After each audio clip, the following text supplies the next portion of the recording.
हंस मुलगी. एकेकाळी एक राणी आणि तिची मुलगी देशातील सर्वात सुंदर वाड्यात एकत्र राहत होत्या. राजकन्येकडे एक परी होती. ती तिला खूप आवडत असे. या परीने नेहमीच तिचे रक्षण केले. एके दिवशी राजकन्या लग्नाच्या वयात आल्यावर तिने दुसऱ्या देशाच्या राजपुत्राला भेटायचं ठरवलं. राणीने तिच्या मुलीला सोबत नेण्यासाठी दागिन्यांची पेटी दिली.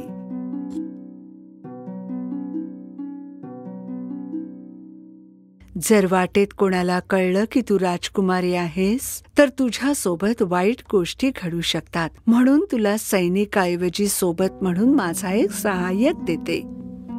चांगल्या परीकडे देखील राजकुमारीसाठी भेटवस्तू होत्या. तिने तिला फलादा नावाचा बोलणारा घोडा दिला. ओहो, मी प्रवासाला निघायला तयार आहे माझ्या राजकुमारी. माझ्या राजकुमारी, मला तुला अजून एक गोष्ट द्यायची. परीने राजकुमारीला एक रुमाल दिला. त्यावर 3 तारे होते. हा जादुई रुमाल आहे माझी राजकुमारी. तो नेहमी तुझ्या जवळ ठेव आणि जेव्हा आवश्यक असेल तेव्हा वापर. राजकुमारीने निरोप घेतला आणि फलादावर बसली आणि तिचा सहाय्यक गाढवावर होता. काही तासानंतर राजकुमारी जंगलाच्या रस्त्याने चालत, ती खूप थकली होती म्हणून विश्रांती घेण्यासाठी थांबली. अरे, मला खूप तहान लागलीये. आपल्याकडे पाणी आहे का? मला थोडं पाणी देशील? सहाय्यक मुलगी ते पाणी प्यायली. माफ करा राजकुमारी, मला खूप तहान लागली होती म्हणून मी ते सर्व पाणी प्यायले. तुमच्यासाठी दुसरं पाणी शोधा. मी काही तुमची नोकर नाही. नोकराचा अनादर पाहून राजकुमारीला आश्चर्य वाटलं, परंतु ती काही बोलली नाही. ते रस्त्यावर चालत राहिले. काही वेळ निघून गेल्यावर राजकुमारी थांबली. रॉयल असिस्टंट, मला कृपया त्या कारंजातून थोडे पाणी आणू शकाल? माफ करा राजकुमारी, मी तुमची दासी नाही. मी तुम्हाला सांगितलं, तुम्ही तुमच्या घोड्यावरून उतरून स्वतःचं पाणी घेऊ शकता. राजकुमारी आणि फलादा यांनी एकमेकांकडे सूचकपणे पाहिलं. तुम्हाला माहित आहे, मला या असिस्टंट मुलीबद्दल वाईट विचार येऊ लागले आहेत. तुम्ही तिच्या सोबत असताना सावध राहणे योग्य राहील. राजकन्या तिच्या घोड्यावरून उतरली आणि तिने खाली उतरून तिच्या हाताच्या उंजळीने पाणी प्यायलं. तिच्या खिशातला जादूचा रुमाल अचानक बोलू लागला. सावध रहा राजकुमारी, ही सहाय्यक मुलगी धोकादायक आहे. पण राजकन्या पाणी प्यायला खाली वागताच तिचा जादूचा रुमाल पाण्यात पडला. अरे रे! पाण्यात वाहणारा जादूचा रुमाल पाहून सहाय्यक मुलीने तिची संधी साधली. तुमच्याकडे आणखी शक्ती उरली नाही. यापुढे मी सर्व ऑर्डर देणार. मी सांगेन ते तू करायचं आहेस. आता राजकन्येचे कपडे काढ आणि मला दे. आणि जर तू कोणाला हे सांगितलंस तर तुला तुरुंगात टाकेन. सहाय्यक मुलीने केवळ राजकन्येचे कपडे घातले नाहीत, तर ती तिच्या घोड्यावर फलादावरही बसली आणि पुढे जाऊ लागली. दुसरीकडे खरी राजकुमारी गाढवावर बसली आणि हळूहळू तिच्या मागे गेली. थोड्या वेळाने ते दोघे राजपुत्राच्या महालात पोहोचले. जेव्हा राजकुमाराने त्यांचे स्वागत केले तेव्हा त्याला वाटलं की सहाय्यक मुलगी राजकुमारी आहे आणि तिला आत बोलवलं. परंतु खरी राजकुमारी बाहेरच उभी होती. बरं माझ्या राजकुमारा, ती फक्त एक नोकर आहे. तिला आपल्या बरोबर राजवाड्यात घ्यायची गरज नाही. तिला नोकरी देऊन ती फक्त माझी नोकर आहे हे दाखवून दिलंस तर जास्त बरं होईल. राजकुमाराने तसंच केलं आणि तिची ओळख कोनराड नावाच्या मुलाशी करून दिली, जो गुरे पाळणारा होता. कोनराडला मदत करून तुम्ही देखील हंस मेंढपाळ होऊ शकता. माझ्या राजकुमारा, माझी तुम्हाला आणखी एक विनंती आहे. तुम्ही या चिडखोर घोड्याला बांधू शकाल का? त्याला चांगलं साखळ दंडाने बांधा. त्याने मला जवळजवळ फेकून दिलं होतं. म्हणून राजपुत्राने एका सहाय्यकाला बोलवलं आणि घोड्याला एका कोठारात बांधून ठेवायचा आदेश दिला. सहाय्यक मुलगी तिची फसवणूक गुप्त राहील याची खात्री करून घेऊन राजकुमाराला मूर्ख बनवत होती. खरी राजकन्या दुःखी झाली आणि रडली की तिच्या घोड्याला फलादाला साखळ दंडाने बांधून ठेवलं. ती ताबडतोब त्याला पाहण्यासाठी कोठारात गेली. बिचारा फलादा तिथेच बेड्या घालून उभा होता. अरे फलादा, हे तुझ्याशी कसे वागले? जर तुमच्या राणी आईला कळलं की काय झालंय तर ती खूप अस्वस्थ होईल माझ्या राजकुमारी. दुःखाची गोष्ट म्हणजे राजकन्येने तिच्या फलादा घोड्याकडे पाठ फिरवून कोनराडसह कुरणात गुरांचं पालन करण्यास सुरुवात केली. थोड्या वेळाने ती विश्रांतीसाठी एका दगडावर बसली आणि तिने तिच्या सुंदर केसांना लावलेल्या केसांच्या सोन्याच्या क्लिप उलगडल्या. जेव्हा कोनराडने या चमकदार हेअर क्लिप्स पाहिल्या तेव्हा तो ताबडतोब राजकुमारीच्या जवळ गेला. त्याला त्या क्लिप्स हव्या होत्या. गोल्डन हेअर क्लिप्स, मला हे सोनेरी केस हवे आहेत. माझे केस सोड. वेड्या वाऱ्या, वाहायला लाग. कोनराडच्या डोक्यावरची टोपी उडवून टाक. त्या क्षणी इतका जोराचा वारा वाहू लागला की कोनराडची टोपी त्याच्या डोक्यावरून उडून गेली.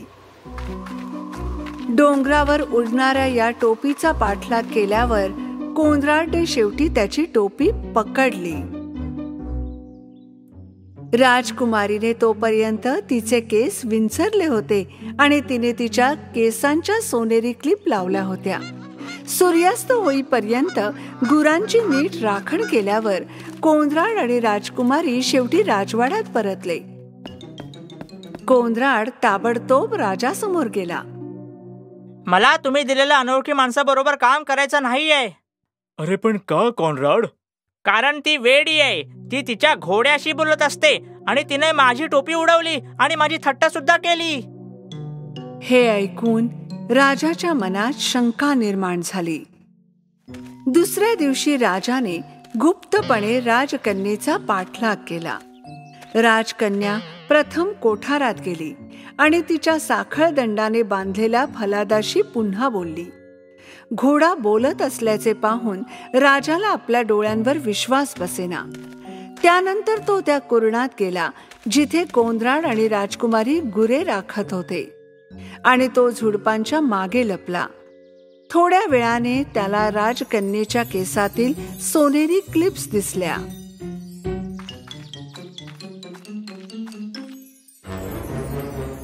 वेड्या वाऱ्या, वाहायला लाग. कोनराडच्या डोक्यावरली टोपी उडवून टाक. राजकुमारीच्या या शब्दानंतर खूप जोराचा वारा वाहू लागला आणि टोपी पुन्हा उडाली. कोनराड त्याच्या टोपीच्या मागे पर्वतापर्यंत पळत गेला. दरम्यान राजकुमारीने तिच्या सोनेरी केसांच्या क्लिप्स पुन्हा तिच्या केसात लपवल्या. हे पाहून राजाला फार आश्चर्य वाटलं आणि तो गुपचूप राजवाड्यात परत आला. संध्याकाळी राजाने राजकुमारीला राजवाड्यात उपस्थित राहायला सांगितलं. त्याने तिला तिच्या बोलणाऱ्या फलादा घोड्याबद्दल, सोनेरी केसांच्या क्लिप्स बद्दल आणि जंगली वाऱ्याबद्दल विचारलं. तेवढ्यात राजकन्या रडू लागली. मी तुम्हाला काही सांगू शकत नाही महाराज. मी असं केलं तर तुरुंगात जाईन. मला सगळं खरं सांगायला घाबरू नकोस तरुण मुली. मला काय ते सांग. राजकन्येने राजाला सुरुवातीपासूनच एक एक करून सर्व काही सांगितलं. तर तूच खरी राजकुमारी आहेस. काळजी करू नकोस. तुझं कोणतंही नुकसान होणार नाही. जा आणि राजकन्येप्रमाणे तयार हो. राजाने ताबडतोब आपल्या मुलाला राजपुत्राला बोलवलं आणि सर्व काही सांगितलं. त्यात संध्याकाळी बनावट राजकुमारीला काहीही न बोलता राजकुमाराने राजवाड्यात मेजवानी आयोजित केली. राजकुमाराच्या एका बाजूला खरी राजकन्या बसली होती आणि नकली दुसऱ्या बाजूला. खऱ्या राजकन्येचे सौंदर्य विलोभनीय होते, पण बनावट राजकन्येने तिला ओळखलेच नाही. ही मुलगी कोण आहे? ती मेजवानीला काय करते? तिला ते चमकदार दागिने, तो सुंदर ड्रेस कुठून मिळाला? राजवाड्यातील उपस्थित जनांनो, माझ्याकडे तुमच्यासाठी एक कथा आहे. आता माझा नीट ऐका. राजाने राजकन्येचे काय झाले असे सांगायला सुरुवात केली, जणू ती दुसऱ्याचीच गोष्ट आहे. शेवटी खोटं बोलून लोकांना फसवणाऱ्याला शिक्षा कशी करावी असा प्रश्न त्यांनी सर्वांनाच विचारला. तिला मोठी शिक्षा व्हायला पाहिजे राजा. तिच्या पायाला बेड्या ठोकायला हव्यात आणि तिला कायमचं कैद करायला हवं. हे खरं आहे का? पण या कथेमध्ये खोटं बोलणारे तुम्हीच आहात. तू तुझी शिक्षा स्वतःच दिली आहेस. सैनिक, या लबाडीला आता माझ्या समोरून घेऊन जा. सहाय्यक मुलीने अशा प्रकारे खोटे बोलून राजकुमारीचं आयुष्य उद्ध्वस्त केल्याबद्दल शिक्षा भोगली. त्या रात्री राजकुमाराने खऱ्या राजकुमारीला मागणी घातली. मग राजकन्या आणि राजपुत्र कोठारात गेले आणि फलादा या बोलक्या घोड्याची सुटका केली. शेवटी सत्य बाहेर आलं राजकुमारी. तुझ्या राणी आईने हा क्षण पाहिला असता तर आनंदाने तिच्या डोळ्यात पाणी आलं असतं. राजकुमारी आणि राजकुमाराने एक नवीन जीवन सुरू केले, ज्यामध्ये ते आता खूप आनंदी आहेत आणि राजकुमारीची चांगल्या मनाची परी नेहमी त्यांच्या बरोबर असते आणि ती वाईटांपासून त्यांचं रक्षण करते. एकेकाळची गोष्ट आहे. एक राजा आपल्या 12 मुलींसोबत राहत होता. त्या 12 राजकन्या एका मोठ्या घरात एकत्र राहत होते. राजा आपल्या मुलींची खूप काळजी घेत असे आणि जेव्हा त्या रात्री झोपायला जात, त्यानंतर त्यांना बाहेर जाण्याची परवानगी नव्हती. पण जेव्हा त्या मुली सकाळी उठत, तेव्हा काहीतरी विचित्र होत असे. त्या राजकन्यांच्या चपला जणू कोणीतरी रात्रभर नाचून वापरून ठेवलेल्या वाटत असे. त्या राजाला दररोज आपल्या मुलींसाठी नवीन चपला विकत घेऊन याव्या लागत आणि दुसऱ्याच दिवशी त्या चपला वापरलेल्या असायच्या. राजा किंवा त्यांचे शिपाई कोणालाही या प्रकरणाचा ठाम पत्ता लागत नव्हता. हे कसं शक्य आहे? कशा ह्या चपलांच्या जोड्या एकाच रात्रीमध्ये एवढ्या जुन्या दिसायला लागल्या? महाराज, आम्हालाही काही समजत नाहीये. राजाने एक घोषणा केली. जो कोणी राजकन्यांच्या चपलांचं रहस्य शोधून काढेल, त्याचं लग्न मी माझ्या कोणत्याही एका राजकन्येशी करून देईन. त्याला माझा जावई बनवेन आणि माझ्या मृत्यूनंतर त्यालाच राजा म्हणून घोषित केलं जाईल. पण यासाठी त्याच्याकडे फक्त 3 दिवस आणि 3 रात्री असतील. अन्यथा त्याला त्याचं उरलेलं आयुष्य तुरुंगात घालवावं लागेल. त्या राज्याचे सारे तरुण, शिवाय दुसऱ्या राज्याचेही तरुण त्या महालात हे रहस्य सोडवण्यासाठी आले. काही काळ ते 12 राजकन्यांच्या खोलीच्या दरवाजाबाहेर पहारा देत होते. पण वेळ संपून जायची आणि ते सर्व हे रहस्य सोडवण्यात असमर्थ झाले आणि चपला मात्र पूर्वीप्रमाणेच वापरलेल्या असायच्या.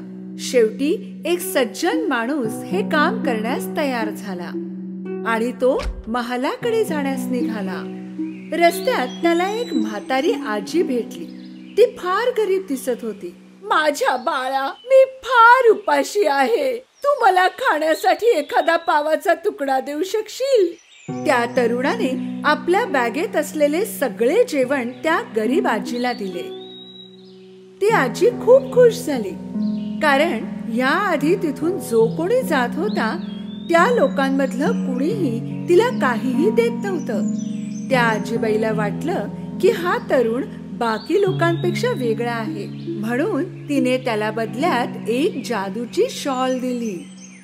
ही जादूची शॉल घे. तू जेव्हा हिला पांघरशील अदृश्य होऊन जाशील. जेव्हा रात्रीचे 12 वाजतील तेव्हा तू ही शाल पांघरून गायब हो. आणि अशा प्रकारे तू त्या चपलांचे रहस्य उघडकीस आणण्यास यशस्वी होशील. पण एक गोष्ट लक्षात ठेव, त्या राजकन्या तुला पिण्यासाठी काही देतील ते तू पिऊ नकोस. तो तरुण ती शॉल घेऊन पुढे निघाला आणि महालाजवळ पोहोचला. त्याने शिपायांना सांगितले की तो चपलांचे रहस्य शोधण्यासाठी आलाय. पहिल्या दिवशी तो तरुण त्या राजकन्येच्या खोलीच्या दरवाजाबाहेर पहारा देत होता. तेव्हा सर्वात मोठी राजकन्या त्याच्याजवळ आली. तुम्हाला तहान लागली असेल ना? आम्ही हे लिंबू सरबत तुमच्यासाठी बनवले, याचा स्वीकार करा. तो तरुण त्या आजीची चेतावणी विसरला आणि त्याने ते सरबत पिऊन टाकले. सरबत पिताच त्याला गाढ झोप लागली. संपूर्ण रात्र तो एका खोलीत घोरत होता, जी खोली राजकन्येने त्याच्यासाठी तयार केली होती.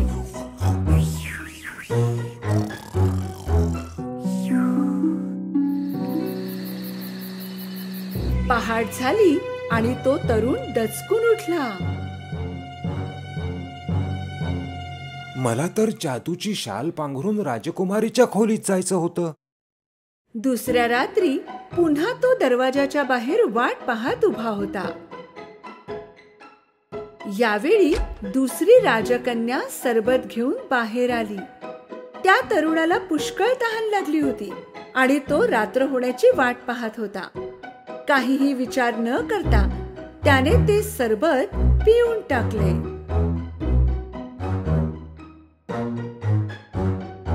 आणि पुन्हा एकदा तो गाढ झोपी गेला. सकाळी उठल्यावर त्याला आजीबाईची गोष्ट आठवली. पण एक गोष्ट लक्षात ठेव, त्या राजकन्या तुला पिण्यासाठी काही देतील ते तू पिऊ नकोस. नक्कीच राजकुमारीने सरबतामध्ये झोपेचं औषध टाकलं असणार. त्याच क्षणी महाराज तिथे पोहोचले. 2 दिवस उलटून गेले तरी तू अजून रहस्य शोधलं नाही. जर आज रात्रीपर्यंत तू ते शोधू शकला नाहीस तर तुझं उरलेलं आयुष्य तू तुरुंगात घालव.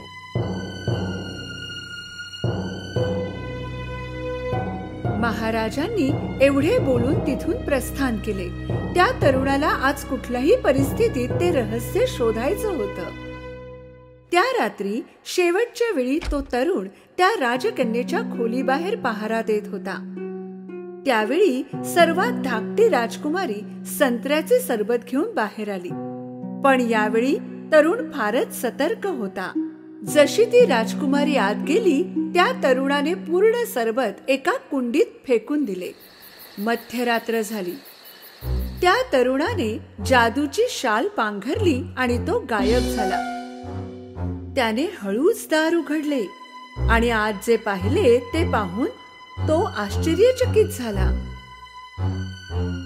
सर्व राजकन्यांनी सुंदर सुंदर गाऊन घातले होते. त्या अतिशय सुंदर नटल्या होत्या. चला जरा पाहून येऊ, तो तरुण झोपला की नाही. एका राजकन्येने दरवाजा उघडून बाहेर पाहिले आणि दुसरीने भिंतीला कान लावून ऐकण्याचे प्रयत्न केले.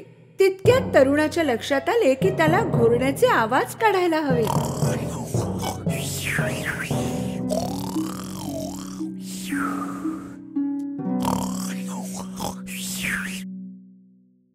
सगळ्यात मोठ्या राजकन्येने बेड एकीकडून सरकवला आणि 3 वेळा टाळ्या वाजवल्या. बेडच्या दुसऱ्या कोपऱ्यामधून एक गुप्त मार्ग दिसू लागला. त्या तरुणाला आपल्या डोळ्यावर विश्वास बसत नव्हता. एक एक करून सर्व राजकन्या त्या गुप्त मार्गाने खाली जाऊ लागल्या आणि तो तरुण देखील त्यांचा पाठलाग करू लागला.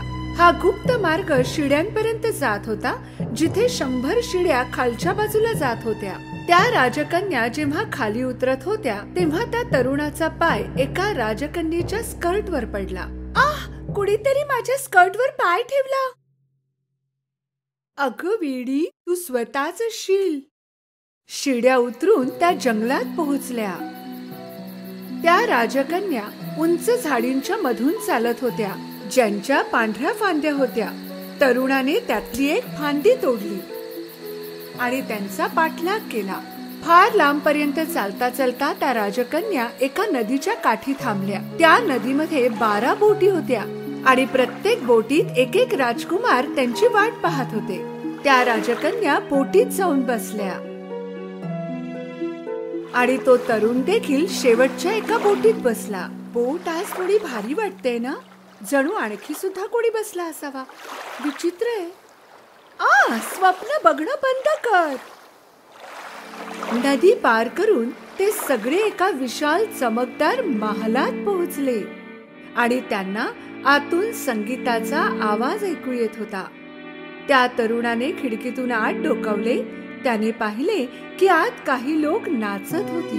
त्या सर्व राजकन्या महालात प्रवेश करताच नाचू लागल्या.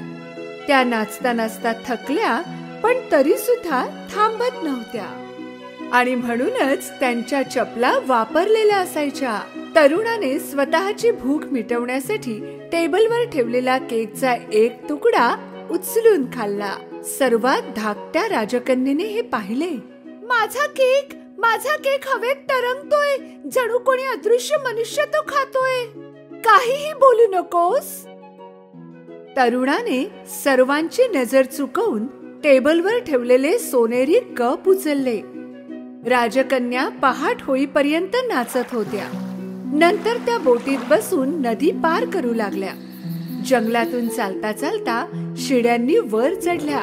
शेवटी त्या आपल्या महालात पोहोचल्या, परंतु त्यांच्या चपला वापरलेल्या होत्या. तो तरुण खूप खुश होता, कारण त्याने वापरलेल्या चपलांचे रहस्य शोधून काढले होते.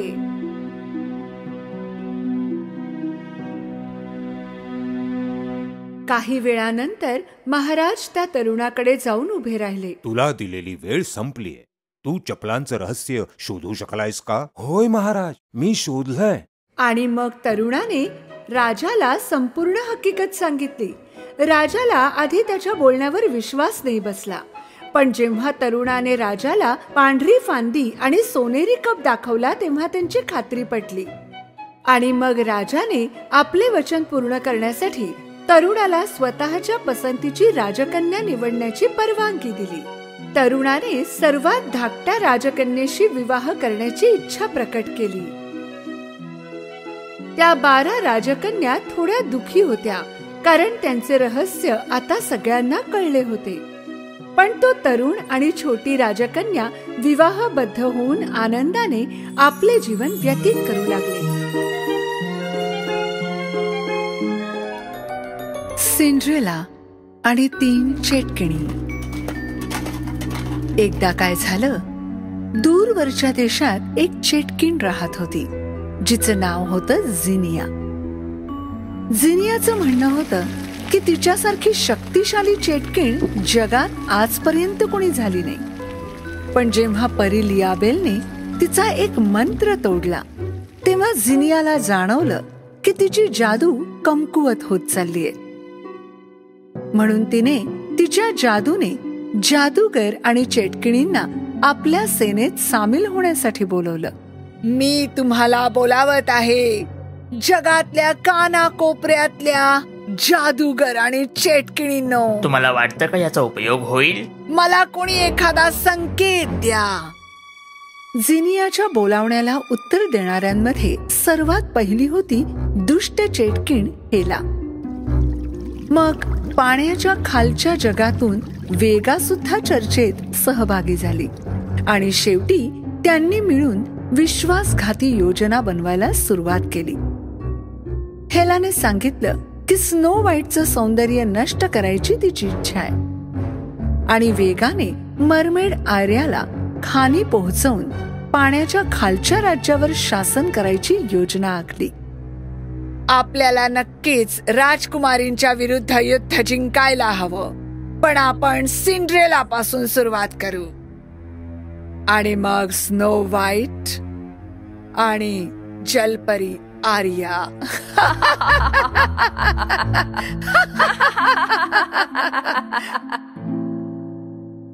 आणि मग चेटकिणींचं त्रिकूट सैतानासारखं हसू लागलं.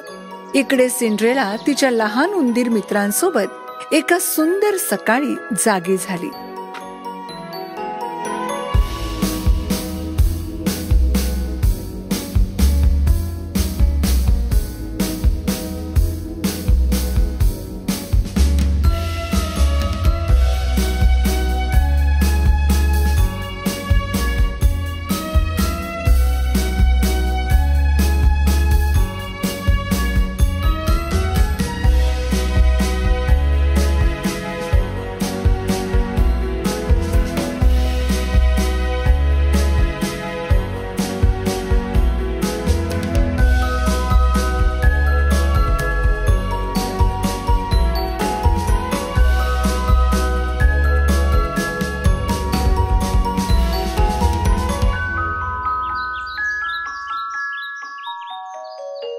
किती सुंदर दिसतेस राजकुमारी. पण ती याचं उत्तर देणार याआधीच तिच्या पायाखालची जमीन हलू लागली. तिच्या आजूबाजूची झाडं पडणार होती. ती डावीकडून उजवीकडे डोलत होती. सिंड्रेलाचा पांढरा कबूतर मित्र घाबरून उडत त्याच्या जवळ आला. हे काय चाललंय? कृपया मदतीसाठी बोलव पांढऱ्या कबुतरा. जेव्हा पांढऱ्या कबुतराने सिंड्रेलाच्या स्थितीकडे लक्ष दिलं तेव्हा त्याने पाण्याच्या खालच्या राज्यासाठी एका पत्रासोबत महासागरात झेप. हे काय होतंय? नाही नाही, महाल, माझ्या राजकुमारा, पहा महाल पडतोय. महाल पडू लागला. तो पृथ्वीवरून नाहीसाच होणार होता. हे सर्व यासाठी होत होतं कारण तिन्ही दुष्ट चेटकिणी झिनिया, हेला आणि वेगाने त्यांच्या क्रिस्टल बॉलच्या मदतीने महालाला एकत्र जोडलं होतं. त्यांना वाटलं की त्यांना अडवलं जाऊ शकणार नाही. जेव्हा महाल संपूर्णपणे जमीनदोस्त होईल तेव्हा तू स्वतःच नाहीशी होशील.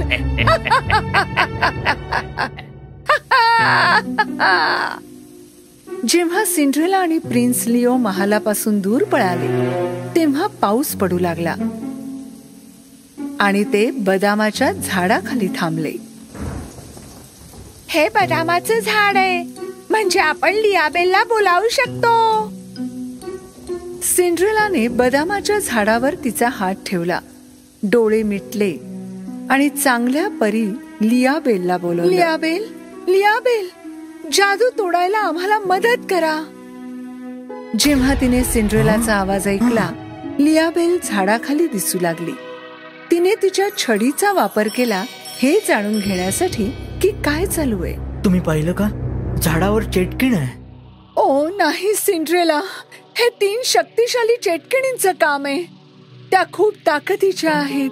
आपल्याला लवकरच ही जादू तोडावी लागेल. थोड्याशा जादूने लियाबेल परी सर्वांना महालात घेऊन गेली. जेव्हा ते पोहोचले तेव्हा त्यांनी जे पाहिलं त्यावर ते विश्वास करू शकत नव्हते. जुना महाल गेला होता. त्याच्या जागेवर एक नवीन वाईट दिसणारा महाल होता. मॉझरेला आणि चेडर पण पाहून वैतागले होते. अचानक चेटकिन झिनिया महालाच्या समोर प्रकट झाली. तिच्यासोबत हेला आणि वेगा पण होती. तू चुकीच्या ठिकाणी आलायस. आता तुझ्याकडे घर नाही आणि आता तू सुद्धा गायब होऊन जाशील.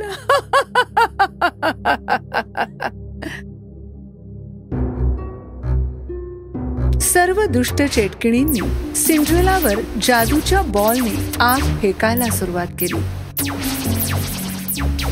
लियाबेल घाबरली आणि तिने सिंड्रेलाला तिच्या छडीने जादूच्या किरणांपासून वाचवायचा निर्णय घेतला. पण ती बाहेर पडली होती आणि जादूने शक्तीला शोषून घेतलं होतं. ती जवळजवळ पराजित झाली होती. ती तिची जादूची छडी जास्त वेळ पकडून ठेवू शकली नाही म्हणून ती पडली.